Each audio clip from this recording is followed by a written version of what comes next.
Arthur Smith reached out to Sean Currie and told him he's the first recruit that he's spoken to. Let's talk about what that means for the Buckeyes, what that means for Arthur Smith, and how I see this recruitment going. What's up, kinfolk? It's RJ Young. I am not on a step mill. If this is your first time watching Adapt and Respond, thank you for joining us here. We talk college football year round. If you're into that, hit that subscribe button, like this video, answer the question in the comments below. What do you think about Arthur Smith choosing to make Sean Currie the first recruit that he has had contact with? This comes from Currie, who told Bucknuts that he FaceTimed with Arthur Smith, and Arthur Smith said, "Hey, look, we really like you. That's why I'm on the phone with you, and I'd like to know what you want to do in the sport and tell you a little bit about what I think I can do with you and for you in the sport." It's an interesting play because Arthur Smith is not being asked to do a whole bunch of recruiting. As a matter of fact, I think he's going to be the first offensive coordinator that I've ever heard of who doesn't have an active role in going out to go get players, but certainly is going to be asked to help close them or nudge them along. And that feels like what they're doing with this 2027 prospect who's got offers from Florida State, Penn State, and is committed to Virginia. His recruitment has taken off here in 2026 after first being offered by Virginia. He's from Lawrenceville in New Jersey, and he committed the same day that he was offered. Smart play if you don't expect to get many others or your offer list to increase or get better. Florida State got in there, and in January, so did Penn State with tight end coach Taylor Mauser. And Keenan Bailey has been keeping those conversations going with Sean Currie since last September, but the offer only came just here in the last 6 weeks. So now you're talking about Sean Currie, who goes from playing on a really good Virginia team to a really great Ohio State team or a Penn State team that I think is on the comeback and on the rise. For me, it's not a question of whether or not Penn State is going to be good with Matt Campbell as their head coach.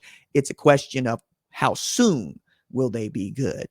And it's a question of what is the end game for Sean Currie? Does he want to catch passes? Does he want to block and catch passes? Does he want to play for the Scarlet and Gray? Does he want to be a Nittany Lion? Who else might come in, right? That's the other question.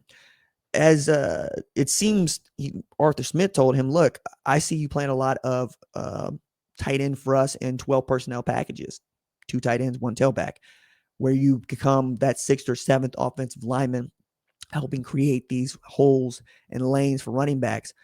Arthur Smith also told him what we all know to be true. He's known for his run schemes and his run game. Remember what he was able to do with Derrick Henry at Tennessee. Even at Atlanta, his run game was not bad. And at Pittsburgh, they were pretty damn good on a playoff team. Gets to say that he was the last offensive coordinator for Mike Tomlin at Pittsburgh, which I genuinely believe is a cool thing. Now at Ohio State, he is being asked to re-engineer, reinvent the run game at Ohio State. It was not great last year against Power 4 opponents. Matter of fact, I don't think that Ohio State rushed for more than 200 yards against a Power 4 opponent until last November, and it was clearly a part of their game that they just weren't good at. I think a lot of that has to do with the offensive line. Some of that has to do with what you expected James Peoples or C.J. Donaldson to be able to do, and they were not. Bo Jackson, on the other hand, was able to carry his weight and was the 1,000-yard tailback in that backfield.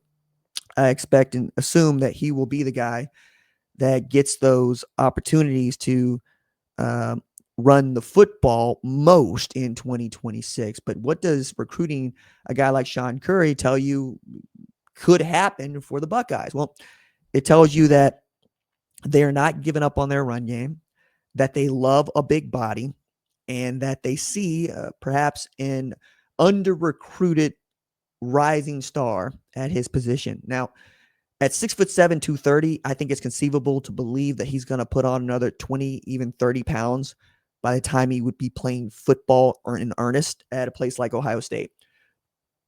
Question is run blocking going to be enough for you with the odd catch here and there? One of the criticisms of the Ohio State offense is its underuse of the tight end position.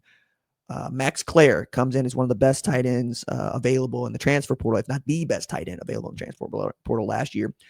And you saw that he was probably the third best option behind Carnell Tate, Jeremiah Smith, what have you. But you just expected to see more of him against linebackers and undersized safeties catching the football. Just not a thing that they did in the scheme. Meanwhile, at a place like Penn State, I expected to look a lot like it did at Iowa State, where they were unafraid to have 2 and 3 tight ends in any of their schemes, and they threw the ball to them. Like Iowa State was still a place where you could find a tight end that would just pop and he would have it and he would just go. At Penn State, you're probably featured in the pass game, and I got to believe that a guy that plays tight end wants to catch the football. Doesn't really play that position because he wants to be a glorified offensive lineman. That said, it's about what kind of football do you want to be associated with. We know what Ohio State's pedigree is. We know how good they are. But even being on a good football team is not enough for some players who don't get to play or don't get to play the kind of football that they envision for themselves. You see that with the transfer portal. That's why it's difficult to stay at a place like Ohio State. You keep seeing other guys not only get shots, but they keep recruiting players that could turn out to be better than you and sometimes do, right? Being committed to Virginia is smart, but if you're Virginia, you're also going, I realize this is part of the game now, but what else we got to do here? And in that way, I think Sean Currie's put himself in a great spot to be able to make some great decisions as it gets closer and closer to actually having to sign something. Now, we're going to learn a lot between now and the end of the season, chiefly just how good Ohio State, Penn State are, Virginia, Florida State, and who else comes in. You won't be able to ignore if Georgia or Alabama or LSU or Texas insert brand name program here becomes the program that leads his recruitment based on other factors, right? Some of them are name, image, and likeness. Some of them are not. But it is one that caught my attention because Arthur Smith was asked to have a conversation with him and tell him a little bit about what it is that he thinks he can do with him. That, for me, it means so much as an onlooker. Now, what an offensive coordinator tells you is one thing. Also, is that offensive coordinator going to be there in 2027? You could never know that, never be sure of that.